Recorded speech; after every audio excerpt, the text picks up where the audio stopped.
warahmatullahi wabarakatuh. Alhamdulillahirabbil alamin wa bihi nasta'inu ala umuri dunya waddin wa ala alihi washabbihi ajma'in. Rabbi shrah li sadri wa yassir li amri wahlul 'uqdatam min lisani yafqahu qawli. Rabbi yassir wa la tu'assir ya karim, amma ba'd. Yang saya hormati Bapak Haji Ani Bahtiar Gani yang dimuliakan Allah, juga seluruh tentunya RL Group, mudah-mudahan semuanya mendapatkan curahan rahmat, ridho dan maghfirah dari Allah Subhanahu wa taala. Juga keluarga besar dari Bu Haji Rimawati Asrul, mudah-mudahan selalu diberikan keberkahan oleh Allah Subhanahu wa taala, dan RL Group ini mendapatkan kejayaan dan kesuksesan dari Allah Subhanahu wa taala. Bibarakatul Quran. Al-Fatihah. A'udzubillahi minasyaitonir rajim. Bismillahirrahmanirrahim. Alhamdulillahirabbil alamin. Arrahmanir rahim. Maliki yaumiddin. Iyyaka na'budu wa iyyaka nasta'in. Ihdinas siratal mustaqim. Siratal ladzina an'amta 'alaihim ghairil maghdubi 'alaihim waladdallin. Amin ya Allah ya rabbal alamin. Dalam kaitan dengan tausiah ya Jumat pagi, di mana tentunya siraman kalbu ini penting untuk kita semua, supaya apa? Supaya kita ini hidup ini seimbang antara dunia kita dan akhirat kita, antara jasmani kita dengan rohani kita, sehingga insya Allah menuju bahagia di dunia wal akhir. Dalam kesempatan ini, dalam rangka mengisi kalbu kita, rohani kita dengan santapan rohani, dengan nasihat-nasihat agama, ada yang perlu dikemukakan bahwa kita ini kenapa harus menjadi orang yang soleh-soleh? Kenapa kita ini harus menjadi orang yang baik dalam hidup di dunia ini? Ya, karena kita yakin nanti akan ada hisab. Akan ada hisab, itu artinya akan ada pertanggungjawaban terhadap amaliyah kita sehari-hari ketika hidup di dunia ini. Tentang masalah bahwa setiap orang muslimah nanti di akhirat kelak akan dihisab oleh Allah Subhanahu wa taala, sehingga kelakuan kita harus betul-betul dijaga dari hal-hal yang negatif. Dalil tentang ada hisaban itu ada di dalam Al-Quran, ya, tepatnya dalam surah Al-Ghasyiyah ayat 25-26 atau dua ayat terakhir dari surah Al-Ghasyiyah. Tapi yang ada hisabnya di ayat yang terakhir ini. Mungkin di antara Bapak Ibu ada yang masih belum begitu hafal Al-Ghasyiyah, sehingga untuk lebih jelasnya mungkin saya bacakan bunyi ayat biar lebih jelas. Ayatnya itu A'udzubillahi minasyaitonirrajim. Bismillahirrahmanirrahim.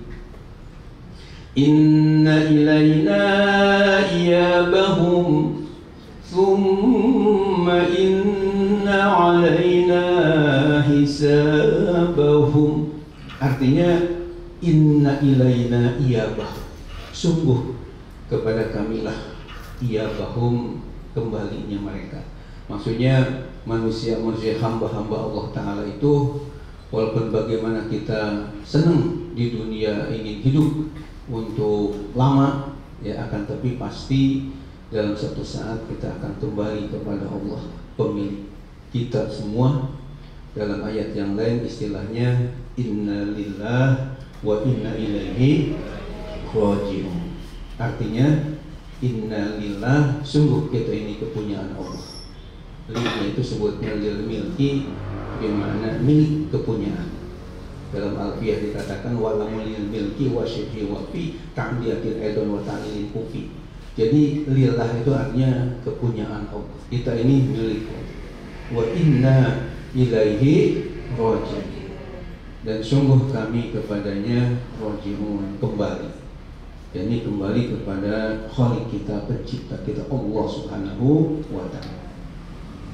Nah, kemudian dalam ayat itu ditambahkan tsumma inna alaina hisabah. Sungguh tanggungan kamilah hisabahum, untuk menghisab mereka. Bukan menghisap ya, tapi menghisab ya. Menghisab mereka. Jadi artinya Allah akan mengadakan perhitungan kepada semua amal-amal kita ketika yang di dunia ini. Hadirin hadirat yang terhormat, namun mengenai yang akan dipertanyakan kepada kita di hari kiamat kelak apa saja, dalam Al-Quran tadi tidak dijelaskan secara rinci karena memang sifat Al-Quran disebutnya mujmal. Mujmal itu istilahnya global, tidak bermakna mufassal atau dirinci.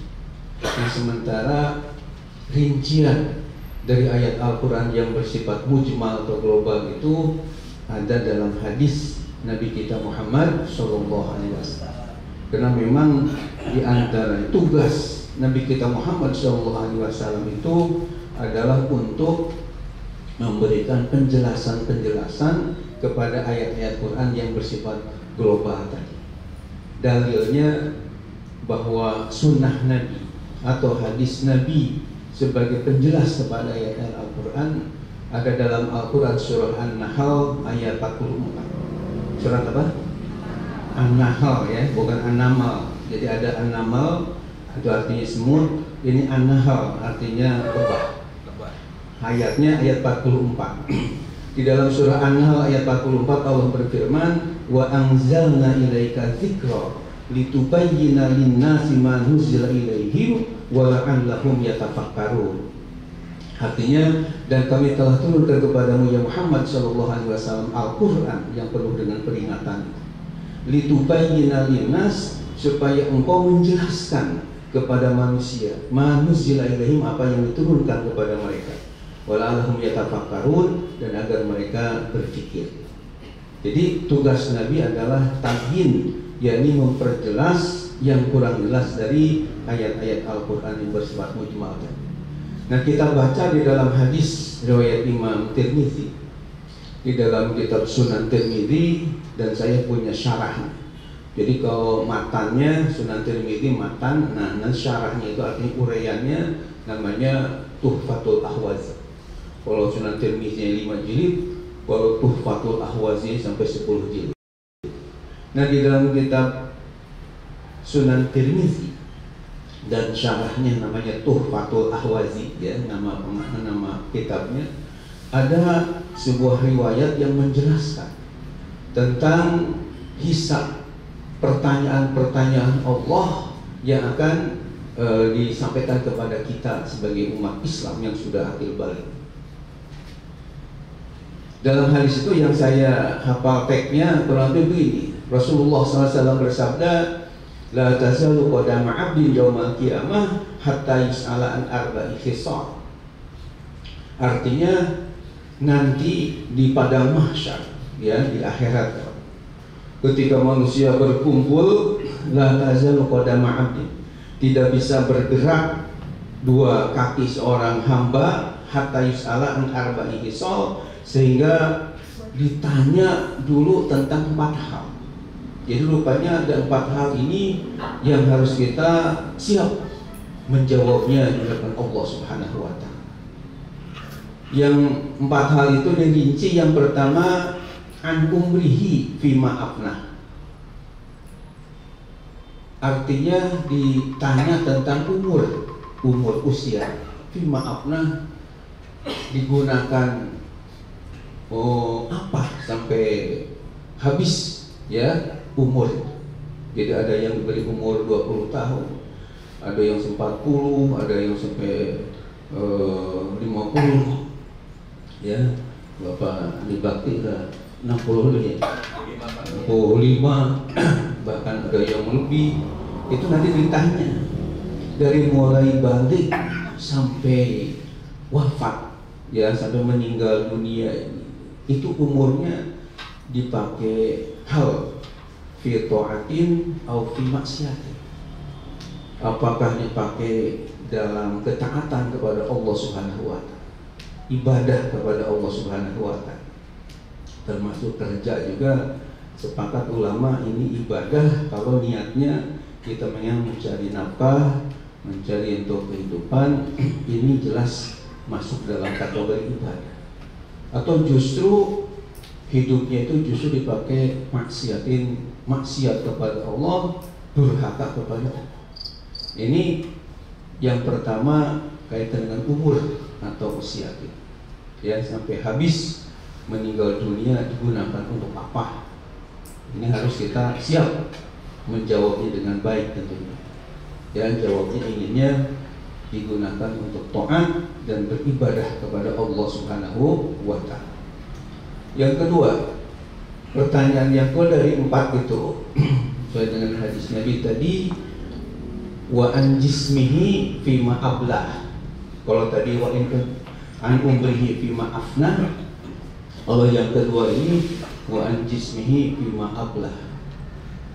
Dari jismun itu tubuhnya, badan tubuh kita kok sampai hancur, sehingga meninggal sampai hancur, digunakan apa? Artinya bahwa alhamdulillah kita bersyukur kepada Allah Subhanahu wa taala, telah Allah ciptakan kita dengan lengkap, ya, ada kepala, perut, kaki, kuping, mata, bahkan lidah dan sebagainya. Nah, ini selama hidup kita, khususnya dari mulai mukalaf itu akil balik, ya, mulai dicatat amal kita. Karena kalau sebelum balik itu masih dibebaskan. Kata Nabi, Kofi al-Qalam an salasati. Ada 3 macam yang memang catatan pena malaikat itu diangkat dan arti didiamkan, tidak ada catatan. Yang 3 itu, yang pertama anisofi hatta yablugho, anak kecil sehingga balik. Jadi ketika masih anak kecil, mau baik mau buruk nggak ada catatan, ya, kecuali kalau sudah balik baru dicatat. Yang kedua, wa anin naim hatta yastaiqizo, dari orang tidur sehingga dia bangun dari tidur. Jadi kalau misalnya tidur ngigo, ya, mau ngomong jorok itu nggak ada catatan, mau baca yasin juga nggak ada pahala karena nggak sadar dia, ya, namanya ngigo. Itu naim, namanya orang tidur. Yang ketiganya wa anil majnun hatta yufiqa, dari orang gila sehingga sembuh dari gila. Orang gila walaupun sudah dewasa tapi gila itu nggak ada catatan amal, diangkat, ya, pena. Nah, tapi kalau kita dari mulai balik dan kita juga enggak gila, kita juga enggak tidur terus, ya, maka di situ akan ditanya tubuh kita ini, baik itu kakinya, tangannya, termasuk mata, telinga, lidah, selama kita hidup ini dari mulai balik tadi sampai meninggal, itu tubuh yang Allah berikan kepada kita sebagai nikmat dari Allah, ya, digunakan untuk apa? Katakanlah kita beri lidah misalnya, sehari-hari itu lebih banyak ngucapin yang baik atau yang buruk. Padahal Rasulullah SAW telah berpesan kepada kita dalam hadisnya yang sahih riwayat Imam Bukhari dan Muslim, "Man kana yu'minu billahi wal yawmil akhir falyaqul khairan aw liyasmut." Ya, hadis.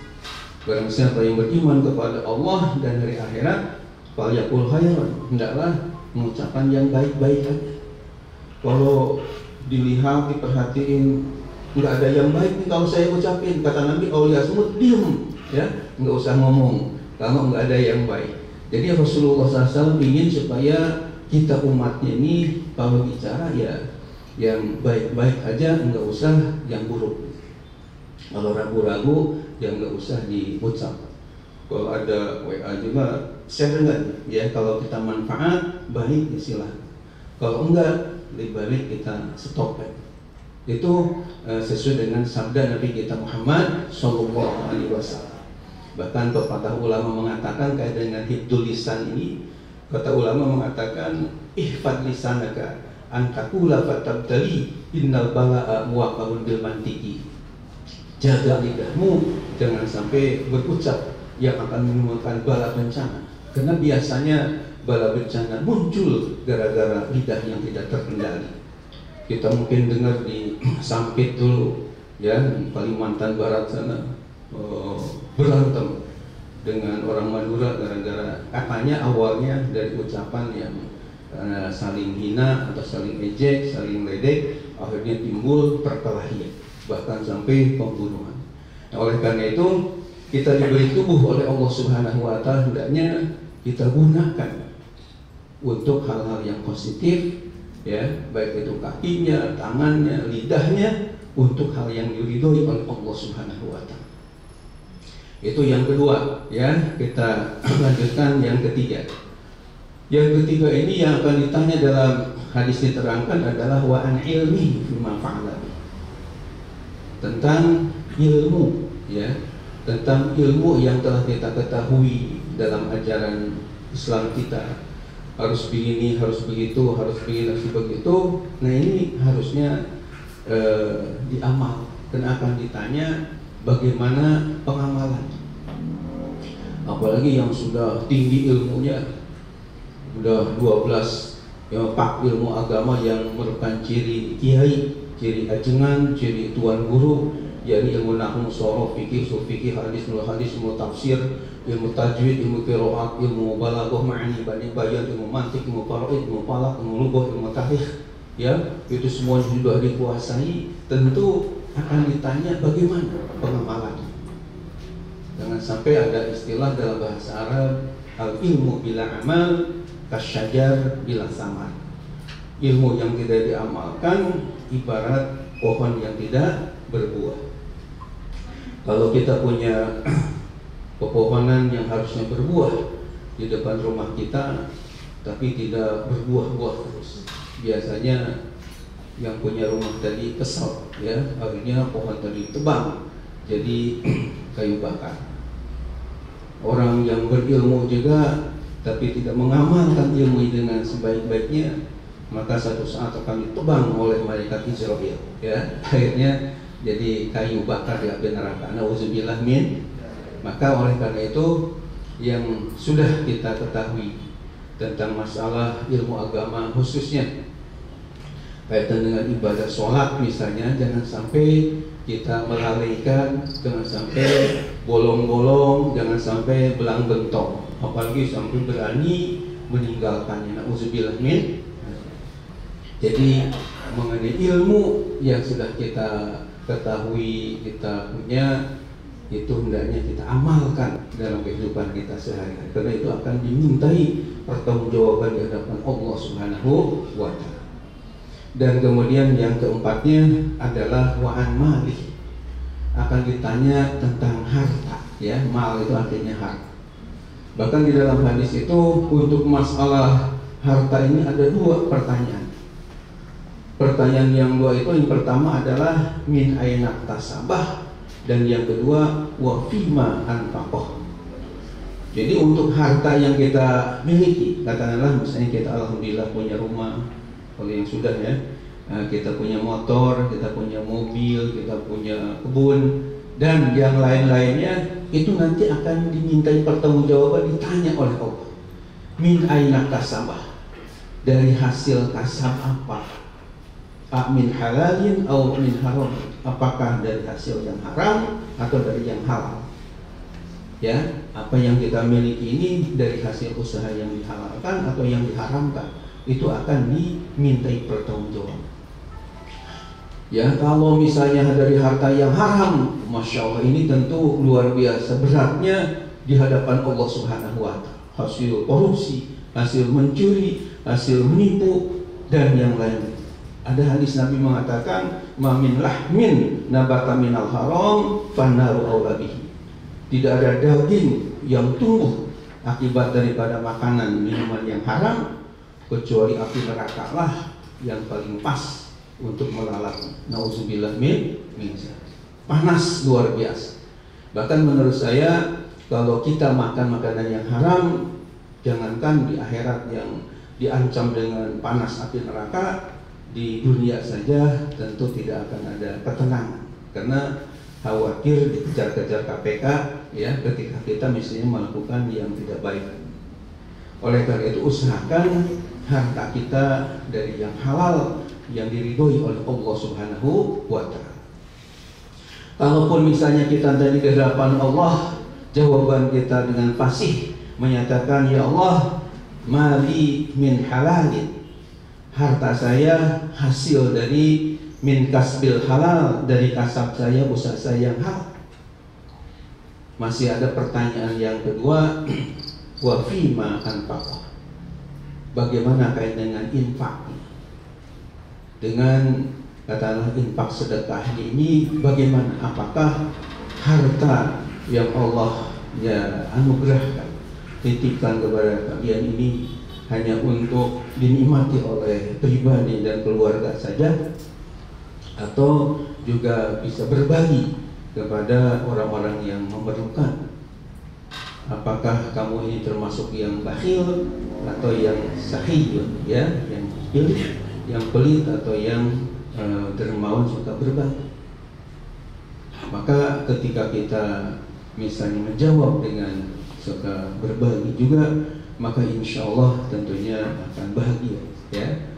Bapak dan Ibu yang dirahmati Allah Subhanahu wa Ta'ala, jadi kesimpulan dari mau'izah hasanah yang diberikan pada pagi hari ini, bahwa kita hendaknya selalu beramal soleh dan selalu menjaga hal-hal yang negatif yang dilarang oleh Allah Subhanahu wa Ta'ala, terutama yang ada kaitan dengan hisab nanti di akhirat. Yang 4 hal tadi yang saya sudah bacakan. Yang pertama, mari umur kita yang mungkin sekarang udah sisa-sisa hidup ini, ya, kena nggak tahu apakah malam nanti atau besok atau minggu depan akan dipanggil oleh Allah.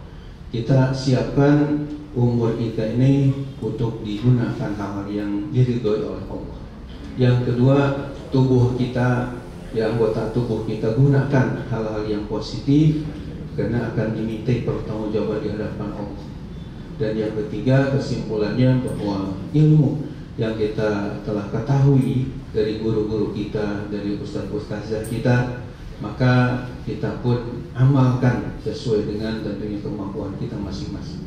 Dan yang keempat, kaitan dengan masalah harta kekayaan, usahakan kita mencari nafkah dari yang halal, dan kita juga tidak bakhil dengan yang ada, bisa berbagi pada orang-orang yang memang memerlukan, ya, bantuan kita.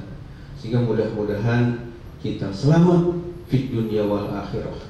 Di dunia kita bahagia, sampai di akhirat pun kita masuk surganya Allah Subhanahu wa Ta'ala. Amin, amin ya Allah ya Rabbal alamin. Demikian Bapak Ibu yang dirahmati Allah, nasihat untuk pribadi dan untuk Bapak Ibu mudah-mudahan bermanfaat.